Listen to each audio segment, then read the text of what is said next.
A failed election day terror plot. What we are learning about the connection to ISIS-K and the ongoing threat to America.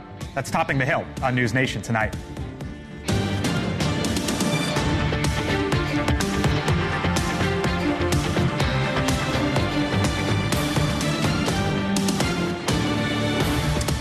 Hello, good evening. Welcome to Washington. I'm Blake Berman. It was a bit of a surreal few hours earlier today as the Vice President Kamala Harris slammed Donald Trump just moments before her interview with Fox News.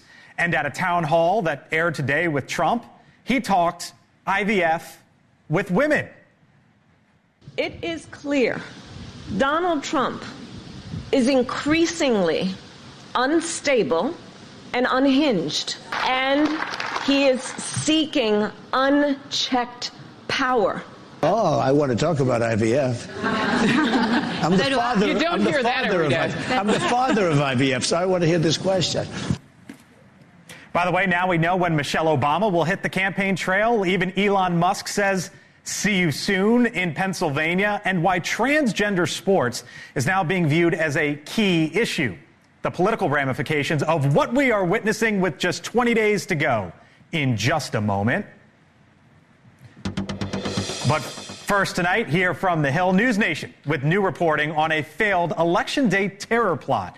A U.S. official telling us tonight the terror group ISIS-K orchestrated Nasir Tawedi's attempt to target large groups inside this country on Election Day.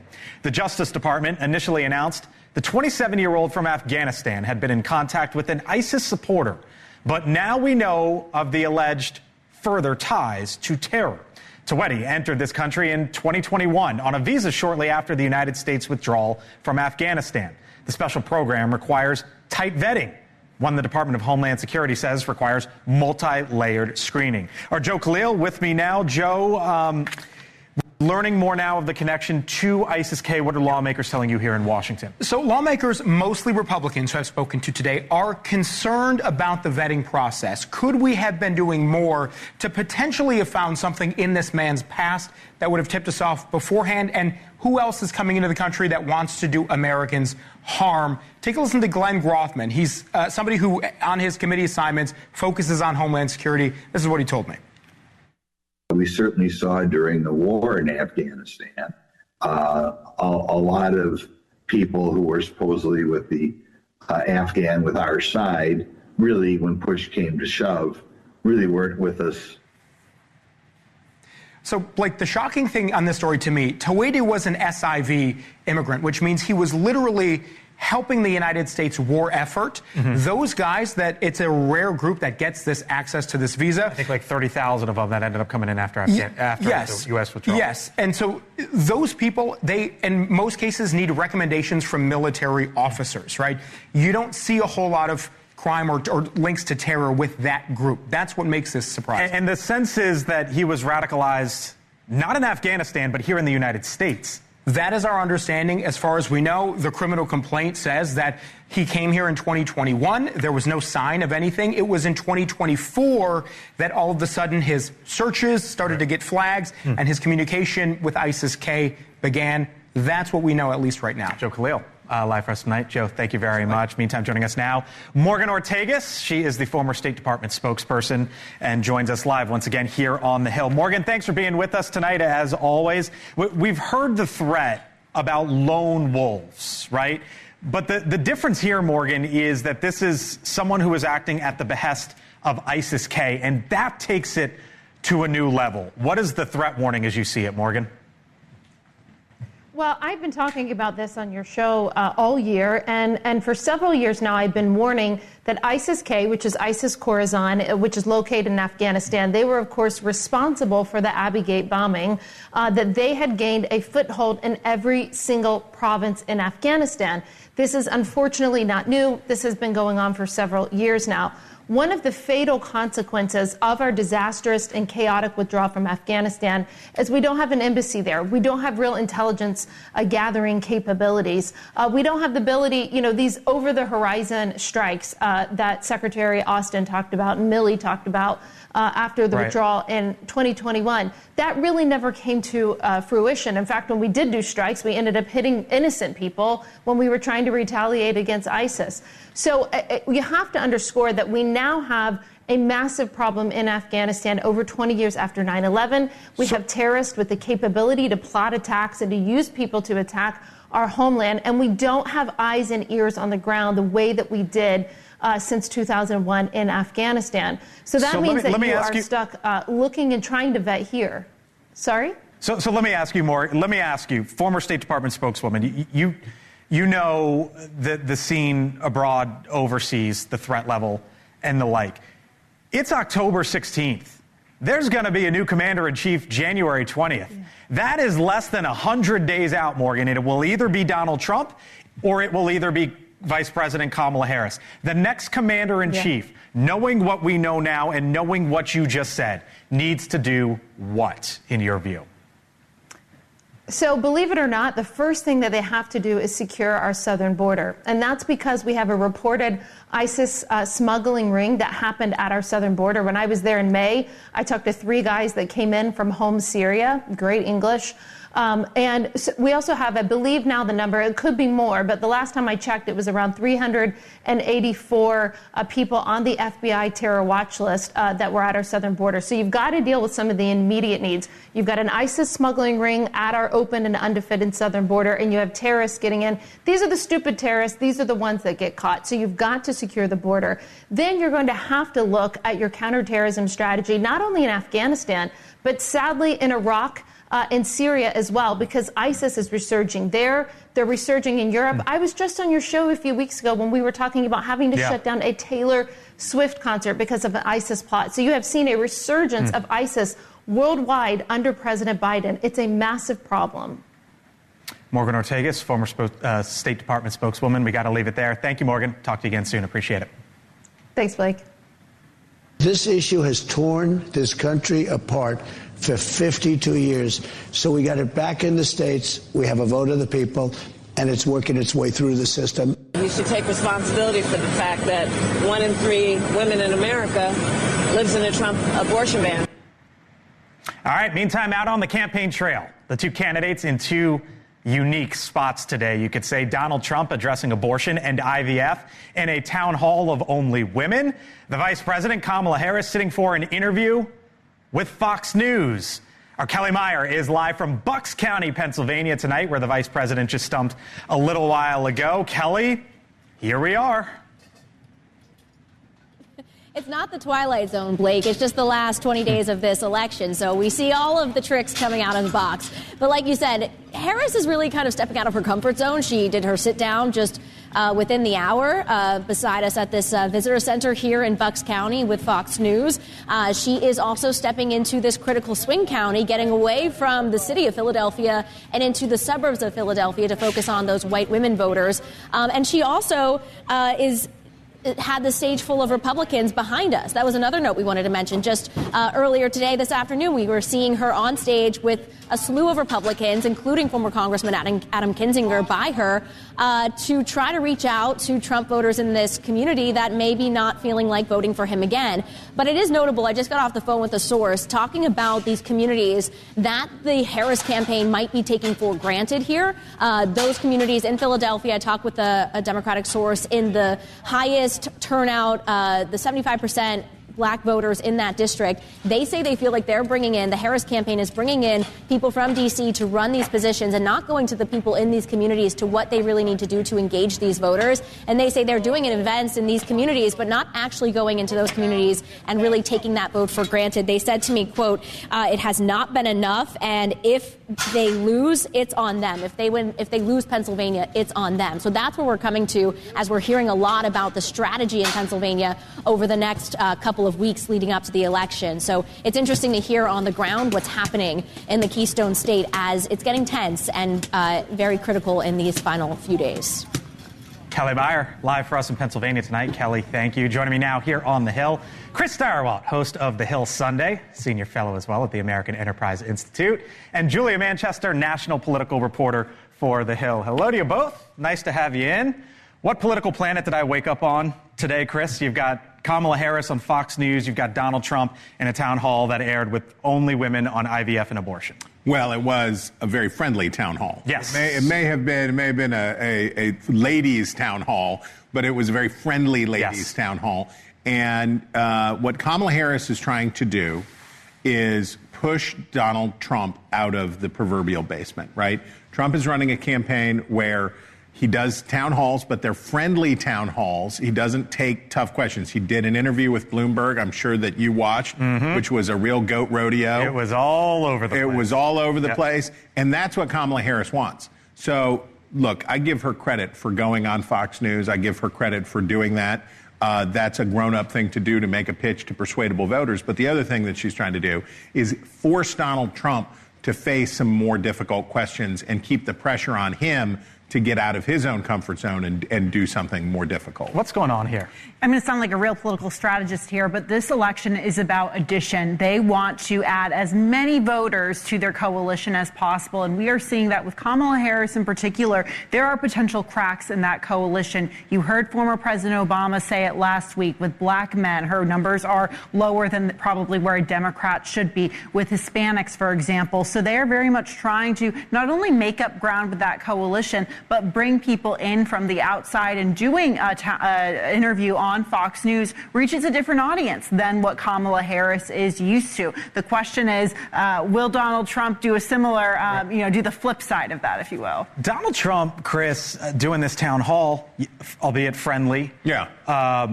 He went to Coachella Valley. He's going to Madison Square Garden. I see a lot about Democrats freaking out, and the trends for Kamala Harris aren't what Democrats hope.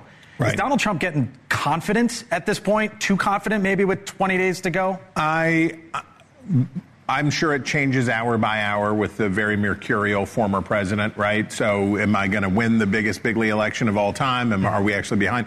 I don't know. I think the way to explain the New York campaign appearance and the California campaign appearance is this. Donald Trump is a television candidate. He's not on the ground. He's not gutting it out state by state, pressing the flesh and eating pork chops on sticks. He's a mass media appeal candidate, so it kind of doesn't matter where he appeals or where he appears. I also think that Donald Trump wants to win the national popular vote, or at least close the margins on the national popular vote. And by appearing in these blue bastions, if he can get more Republicans to turn out in those states, then he can get the national popular vote closer. I think it's important. This has been back and forth, right? I mean, we're on the second iteration of the race, but I wonder if he is sort of getting a little maybe ahead of himself here. I guess it's been a good media week for him. There are lots of headlines about how Harris is behind where she should be, how she's polling behind where Clinton was in 2016, behind where Biden was in 2020. But at the same time, to Chris's point, look, he's going to these big media markets. He knows how to reach these voters. In California, I would say, look, you're not far from Arizona and Nevada, certainly a big Hispanic population where he went. So that we know that his campaign is looking to appeal to those kinds of voters as well, so could be a different strategy. And then some news on Michelle Obama. She's going to be out on the campaign trail at the end of the month, I believe the 28th, so call it a week before Election Day. Is she the closer for Democrats? I think the places, so they're doing it. It's a nonpartisan. Nonpartisan. Yes. It's a nonpartisan. It's not partisan. She won't say vote for her, not for him. Right. But the message is pretty clear, pretty implicit, or explicit.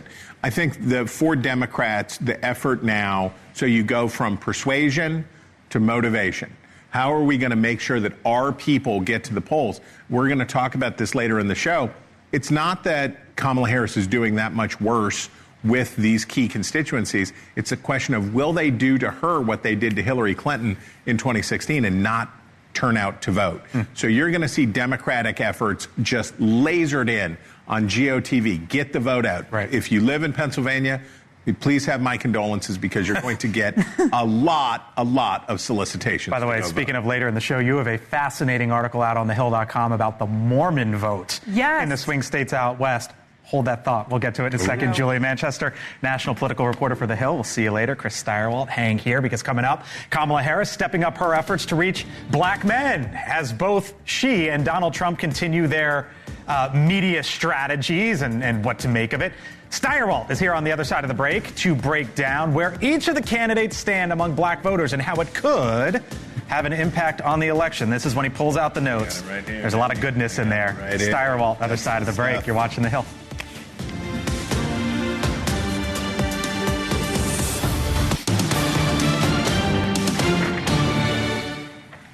All right, welcome back here to The Hill on News Nation. Tonight, Donald Trump claims that Kamala Harris's support among black voters is quote-unquote collapsing.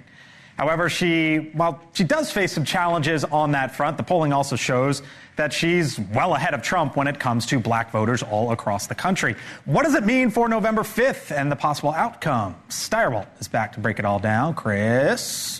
Who would like to have a primo, fresh, national poll? This guy would.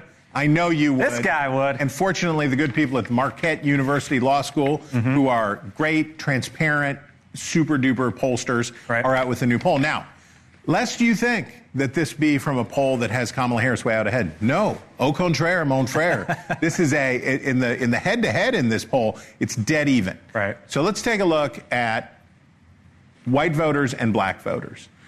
Here is the race in miniature. So you have Trump doing 53 to 42 with white voters, and you have Kamala Harris doing 87 to 8. Now, 87% doesn't sound like collapsing. Right. Does not sound like collapsing, but maybe if we compare it to previous years, we'll see that it's a massive decline. Here was 2020. Oh, 87%. Oh, exactly the same. These are exit polls from 2020. It's exactly the same. And you can see here, though, very significant for Donald Trump. Well, now we could go all the way back to 2016. Do you see that with just a flick of my hand? I can make the You got it going. thing. You got it going. We're getting used to this wall. Could we go back to 2020 real quick before we go to 2016? I would love it if we could. I don't know whether we can. Tell me about it. They'll get there. If I just keep talking about it, perhaps it will come back. Okay, so you see here what's significant.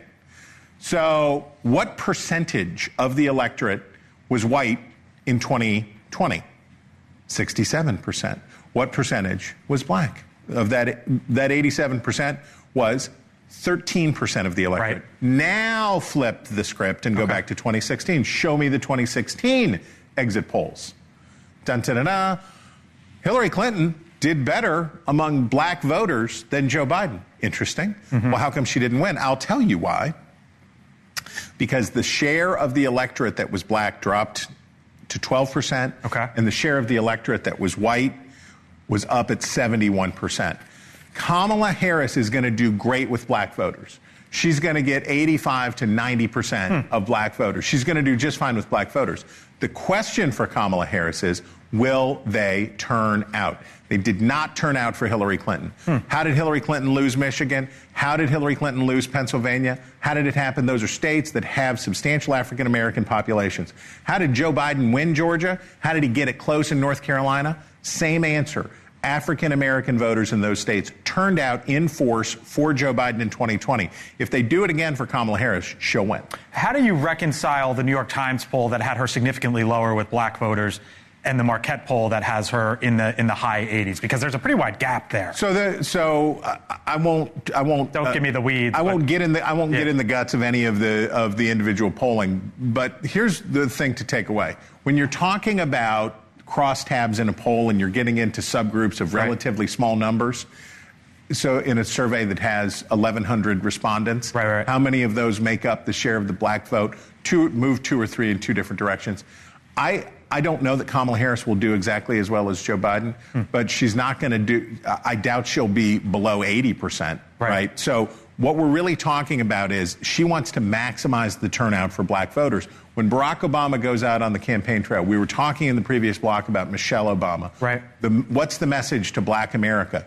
You got to get out and vote because Donald Trump's not going anywhere unless you make it.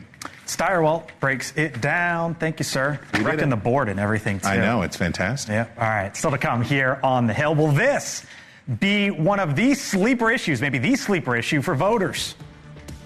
It is not fair for a man to compete against women. When Ted Cruz starts talking about team sports, you got to watch out because the only position he ever played was left out. The Texas Senate candidates clashing over transgender rights in women's sports. And they're not the only ones. Plus, Bill Clinton, Barack Obama, President Biden, Nancy Pelosi, all together to honor Ethel Kennedy. The Hill, here on News Nation. Back in 4 minutes. Stay with us. The Transgender Bill of Rights, explicitly, and he co-sponsored it, mandated that boys compete against girls' sports. What he wants you thinking about is kids in bathrooms, so you're not thinking about women in hospitals, because it's indefensible. All right, welcome back here to the Hill on News Nation. I'm Blake Berman. That, of course, the Texas Senator Ted Cruz, his Democratic opponent, Congressman Colin Allred, in the state of Texas, going after each other during last night's Senate debate. Transgender athletes participating in women's sports has become a key and sensitive issue. With 20 days left to go until Election Day, for example, here's the Wall Street Journal editorial board calling transgender sports a 2024 sleeper issue. Joining us now here on the Hill, News Nation national correspondent Elizabeth Pran, who was watching that debate last night. And as we saw there, Elizabeth, those two candidates went at it on this issue. The impact of the presidential race could be what? Like, it would be foolish to take any voting block for granted, right? And if early voting is any indication, people are very eager to get out and get their voices heard. And you can talk about some of these top issues, such as immigration and the economy, but if you look at the money that is being spent, let's look at former President Donald Trump's campaign. With only 20 days to go, he's focusing on cultural issues, specifically transgender rights. So if we look at some of this Gallup polling, right, it says that 90% of people feel that it's very important or extremely important to focus on the economy. But transgender in that poll, transgender rights, is right around 38%. So you would think in the 20 days, what would they be spending their money on? Perhaps things like the economy. The campaign is really spending on this issue. More than Bidenomic attacks, more than taxes, and more than fracking. If you look at some of the data by ad impact, $65 million spent on ads, $30 million in just the past 4 weeks, and then $9 million in battleground states such as Pennsylvania, North Carolina, Georgia, and Wisconsin. And we know, you could tell us until you're blue in the face, no pun intended, those are very important states to be spending money on. And if you listen to former President Donald Trump just today, he continued the rhetoric speaking about transgender athletes, so biological men or boys competing in female sports, biological women's sports. Listen here. We're not going to let it happen. You just ban it. The president bans it. You just don't let it happen. Not a big deal. All right. If you look at some of the polling in swing states when it comes to female voters, Blake, former Vice President Harris is leading in 6 out of the 7 states. And if you push that campaign, when they talk about social issues, you know this better than anyone, they seem to very much focus on abortion rights. Blake, back to you. Elizabeth Pran, live for us tonight. Elizabeth, thank you. Joining me now here on the Hill. Full panel tonight. Denise Gitsham, News Nation political contributor. Of course, Chris Steyerwalt, Julia Manchester, Brad Howard as well, who is a Democratic strategist. Hello to you all. Nice to have you all in. All of you. Spoken to you to start. I texted Howard yesterday, and I'm like, Brad, what you got? Because Brad was coming on the show. And you said to me, out of nowhere, you randomly said to me, I think this is an issue that Democrats are not taking seriously enough. And you agree that you think it's a sleeper issue. Absolutely. I think in particular, too, what the issue of transgender rights, I think most voters support the rights of every American, including trans people, but where it starts to encroach about where it starts to raise concerns is when it affects their children in a negative way. So in this, youth sports is the perfect example of that. Empowering one may make your daughter not be able to achieve what she otherwise would be able to. And so that's a very real concern that the LGBTQ plus community must address. And in Democratic circles, we don't have a good answer on it right now. You saw Colin Allred get attacked by it. What the vote is referencing is the Equality Act, which is basically an act that says you can't be fired for being LGBTQ and other things. And one of them was around funding for Title IX. The president can't outright ban trans people from competing in youth sports, but they can add strings attached to Title IX funding, and that's critical to a lot of the sports around the country. You talked to the Allred team. What are they saying about that? They feel great about last night's debate. I think in both the nonverbal physicality of the debate, Colin Allred looked very firm, strong, powerful in comparison, and his way of positioning Ted Cruz is, not as masculine and he tries to appear. And I think particularly the reference to January 6th, that Colin Allred was ready to physically defend the door of the House while he was in a supply closet, I think was probably his high moment. Back to this issue, the president says he's going to ban it. You're an attorney. You can't just ban it. I mean, unless he goes after like Department of Education funds. I don't even know we're how. in campaign mode. Does anything matter? You can say whatever you want. This is an appeal to votes. That's all it is. And as a woman who attended Wellesley College, a place where it was a bastion of feminism, alma mater of Hillary Clinton, it shocks me that any woman would think that it would be okay for men to take yet another thing from us, which is our ability to compete on an equal playing field with other women. Look, inclusivity is such a noble pursuit in every regard of society. But when it comes to fairness, and there's just this feeling that, this only goes one way. It only goes from men to women, dominating women in sports. But you don't see women going into men's sports and dominating there. And this is a hill that I'm willing to die on. It gives you a certain feeling. It speaks to the Democrats' inability to answer progressive calls that are so out of the mainstream, and where 70% of Americans think that this is an issue that should not be a consideration. So here's one of Ted Cruz's advertisements on this. It's all over the TV. Reaction on the other side.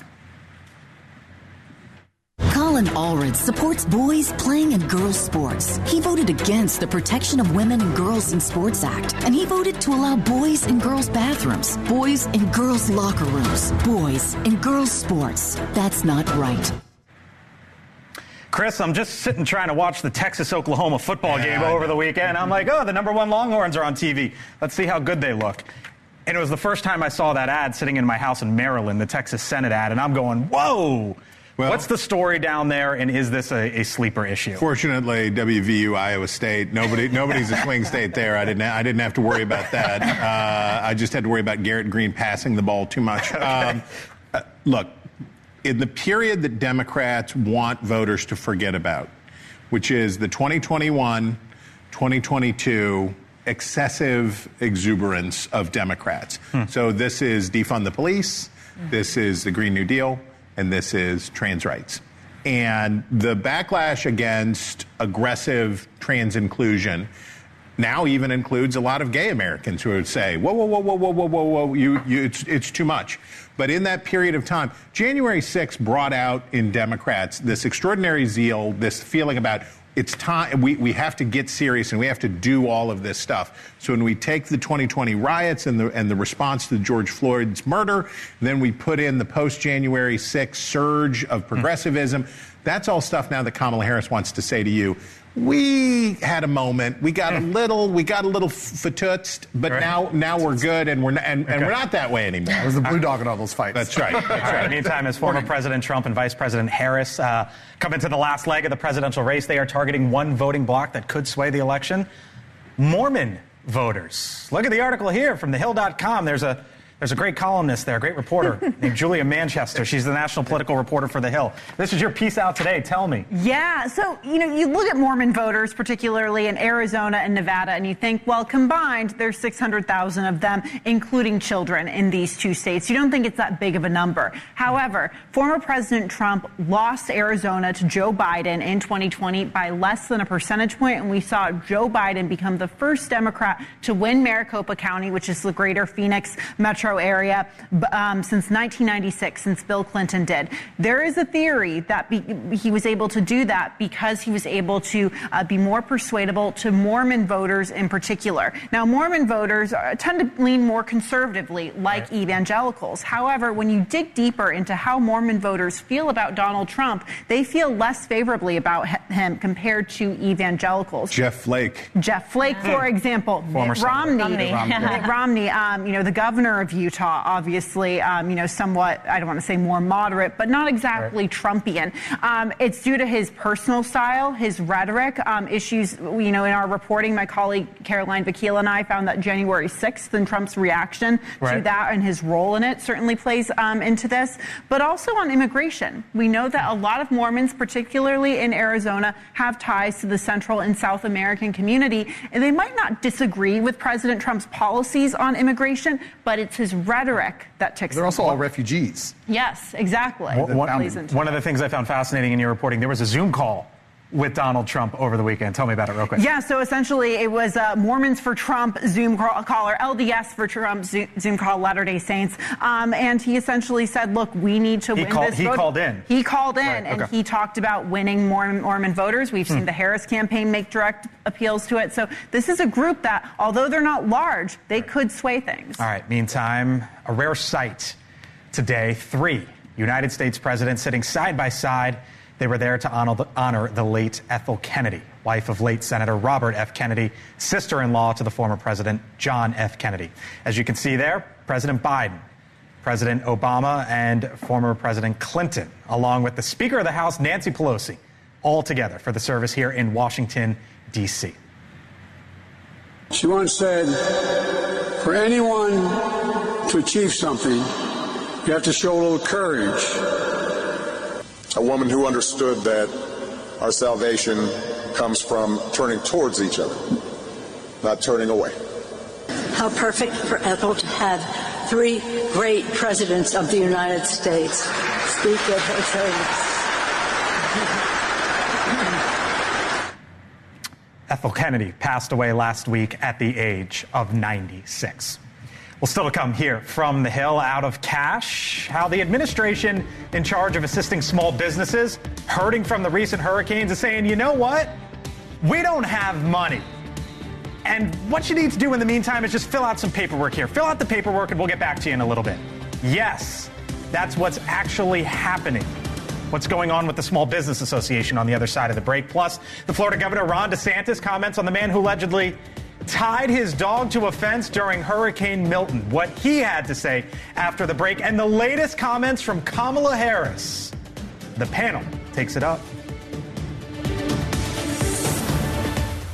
NewsNation tomorrow. The one and only Bill O'Reilly joins Chris live for a special night of Cuomo. His hot takes on the state of the presidential race. Tomorrow on Cuomo at 8, 7 Central. Then don't miss the Nevada Senate debate. You'll only see these candidates take the stage on NewsNation at 10. All right, welcome back here to the Hill on NewsNation. One of the big events in politics on this day was one that you probably wouldn't have expected, I don't know, a week or two ago. Kamala Harris, now as she's doing more and more media, sitting down with Fox News. And one of the moments for the sitting vice president has been a question that she was asked last week or so. She went on The View. Madam Vice President, what would you do differently than Joe Biden? She didn't really have an answer. Later that night, she went on the Colbert Show. Version of the same question, kind of didn't have an answer either. She was asked about that just a little while ago. Here was the vice president on Fox News. My presidency will not be a continuation of Joe Biden's presidency. And like every new president that comes into office, I will bring my life experiences, my professional experiences, and fresh and new ideas. I represent a new generation of leadership. I, for example, am someone who has not spent the majority of my career in Washington, D.C. Full panel back. Denise, Chris, Julia, Brad. Does that answer cut it? Is that answer going to play here these next 20 days? Well, I mean, she showed us her cards when she cut and pasted Joe Biden's policies onto her own campaign website. But the only way that Kamala Harris has ever proven by her actions to be different than Biden is by being far more liberal than he ever has been. He's considered a moderate in his party. She's always been considered a progressive. And I think that her carefulness, what you're seeing, is really much more damaging. The way that she's approaching these questions is what's causing independent voters to choose Trump, because you may not like what Trump says, but at least you know where he stands. And that's why we're seeing this swing, the 7-point swing that we've just seen in the last month, where the momentum has shifted from Harris amongst independent voters to Trump. You know, you got Democrats and voters, Brad, who still aren't sure, who is she? I know she's the vice president, but who is she? What does she stand for? And as that last little sliver tries to figure out on the left, or maybe independents, moderates who lean left, am I going to punch the ticket for her or not? When they see that, does that get her across the finish line with them? Well, let me say with all due respect, we have no idea where Donald Trump stands on the issues. He changes them daily, not weekly, if not monthly, on everything from a TikTok ban to abortion, et cetera. So I wouldn't say that that's a strength of his. With Kamala, that answer was much better. I think when you speak to values, you bring in more voters. To your point, I don't think the issue is that she needs to tell more about herself. I think voters know enough. But I think what she needs to do is say, where is she taking the country? Where are we going? What's the unifying vision we can rally behind? And we're ready to follow. Where are we going? And I think she hasn't done that yet. And I think that's probably going to be the closing argument of the campaign.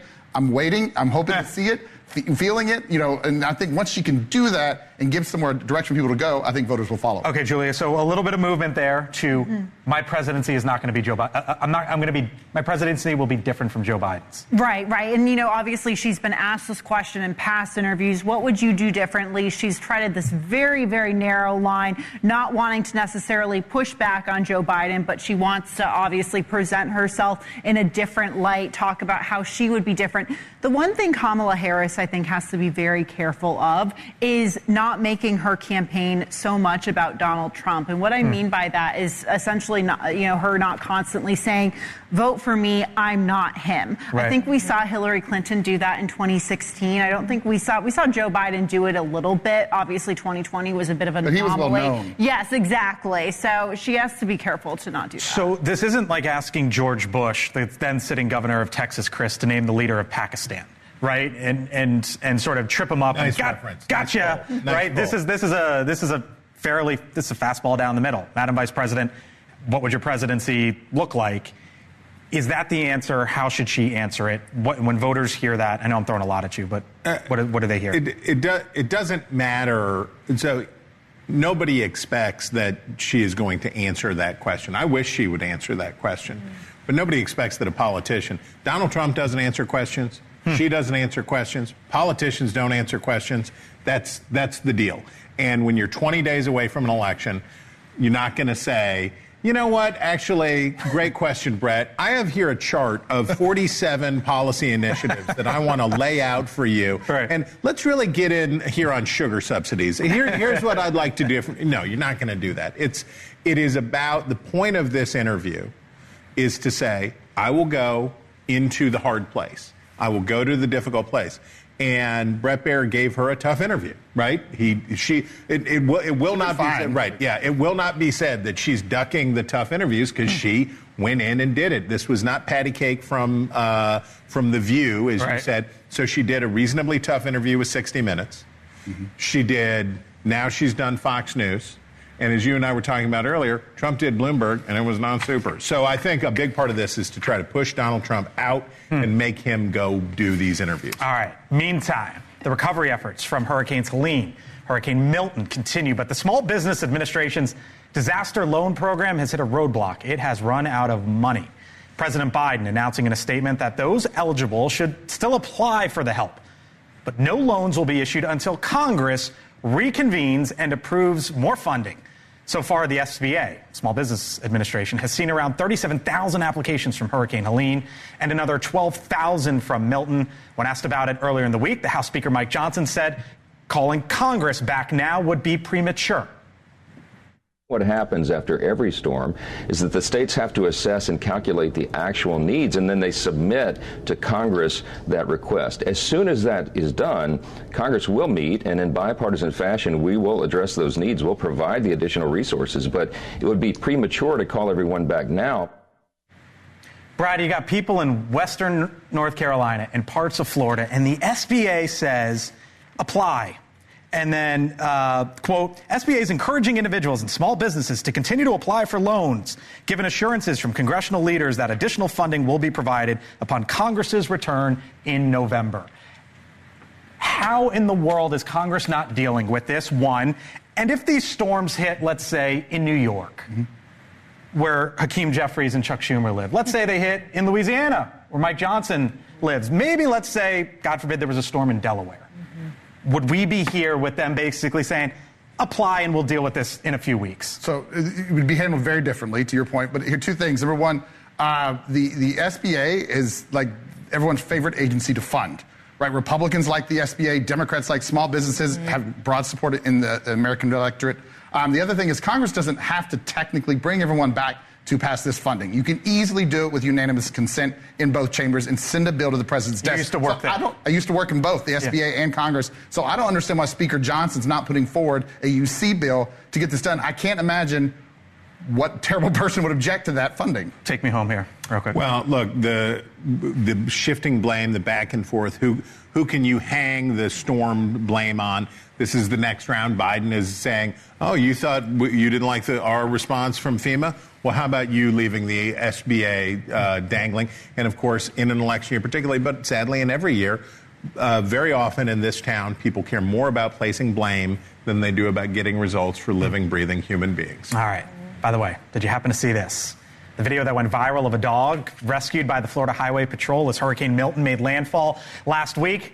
Well, now the owner is under arrest. The governor, Ron DeSantis, announcing that the dog's owner will be charged with animal cruelty after chaining it to a fence during the storm, calling the actions, quote, totally unacceptable. The dog, who has now been renamed Trooper. Oh, safe and sound. Good-looking dog, man. Good-looking dog. I hear he's up for adoption. Trooper is up for adoption, Chris. Hi, Higgins, the corgi.